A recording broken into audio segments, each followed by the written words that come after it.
Cardigan and Flicker, Valley Guardians, Episode 7, A Flight of Fear and a Fiery Friend.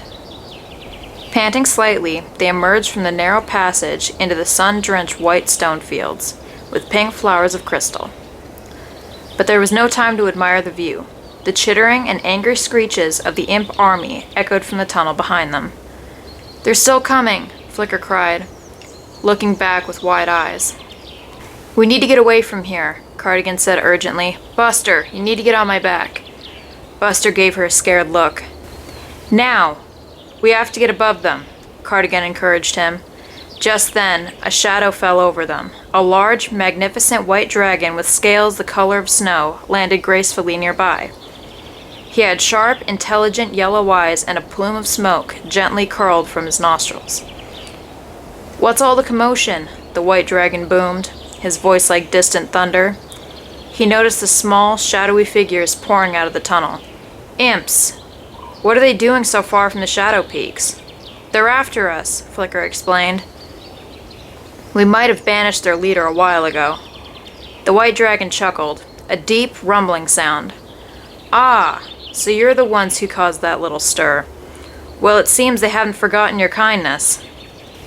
He turned his gaze to Buster, noticing his hesitant posture. "Why isn't a strong-looking red dragon like you soaring through the sky?" Buster shuffled his claws. "I'm scared to fly. I've never really managed it." The white dragon's eyes softened slightly. "Fear can be a heavy weight, young one, but sometimes the only way to escape what's chasing you is to take flight." He spread his massive wings. "My name is Orion. I'm the guardian of the vale. Perhaps I can offer a little encouragement." The imps were getting closer, their chittering growing louder. One of them leaped towards Aurora, its tiny red eyes filled with malice.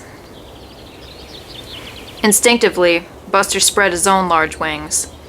They felt heavy and unfamiliar, but the sight of the imp threatening his friend sparked a surge of determination within him. He flapped them awkwardly, feeling a strange, unsteady lift.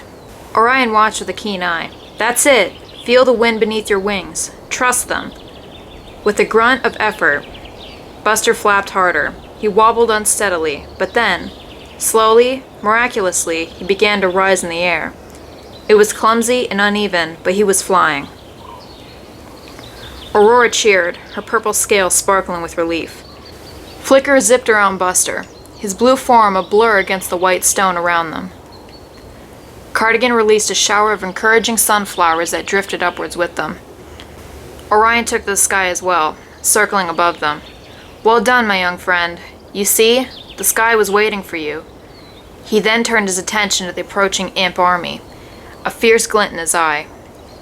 He took a deep breath and unleashed a torrent of bright green flames, forcing the imps to scatter and retreat back into the tunnel. "Thank you," Buster called out to Orion, a wide grin on his face. The fear was still there, but it was overshadowed by the exhilarating feeling of flight. "You had it in you all along," Orion replied with a wink. "Sometimes all it takes is a little push, and maybe a few angry imps." Sweet dreams, and thank you for listening.